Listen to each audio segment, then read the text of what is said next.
The man lay face down on the cold pavement, blood spilling from his lip, his hands twisted behind his back, cuffs biting into his skin. A crowd circled him, phones out, recording. To them, he was nothing but another black man caught in the grip of police brutality. Another viral video in the making. But what they didn't know was that the man bleeding on the street wasn't just anybody. He was Michael Carter. A decorated CIA operative. A man who had moved in the shadows of power for years, protecting the very system that now allowed him to be humiliated.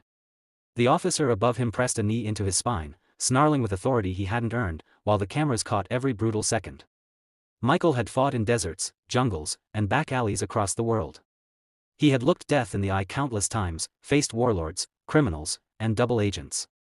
But never, not once, had he felt as powerless as he did now, pinned to the ground in the place he called home, not as a hero, but as a suspect. The video spread like wildfire. Within hours, it was everywhere. Social media lit up with outrage, protests sparked, and hashtags demanded justice. To the public, it was another clear case of police brutality. But then the questions began. Who was Michael Carter? Why did official records on him look suspiciously thin? Why did his file look like it had been wiped clean?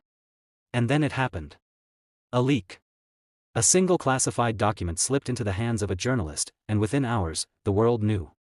The man beaten and dragged on the ground was no ordinary victim. He was one of the CIA's most accomplished undercover agents. A ghost. A protector.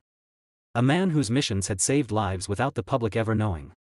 And suddenly, this was no longer just a story of brutality.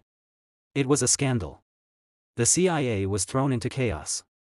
Behind closed doors, the most powerful argued in whispers. Do they admit he's one of theirs?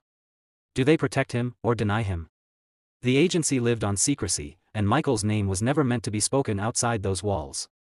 But now his face was plastered across every TV, his bloodied image impossible to ignore. Meanwhile, Michael lay in a hospital bed, his body broken, his spirit heavier than ever. The TV in the corner replayed the video of his beating again and again. Strangers debated his worth. Some called him a hero. Others dismissed him as just another black man who got what was coming.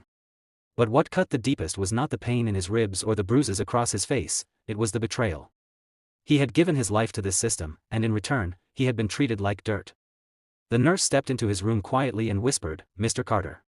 The press is outside. They want answers. They know who you are." For the first time since that night, Michael sat upright, every muscle aching. He knew the world now saw him not as a faceless victim, but as a man with power, a man with secrets, a man with a voice. And that voice could shake the foundations of everything he had once sworn to protect. Outside.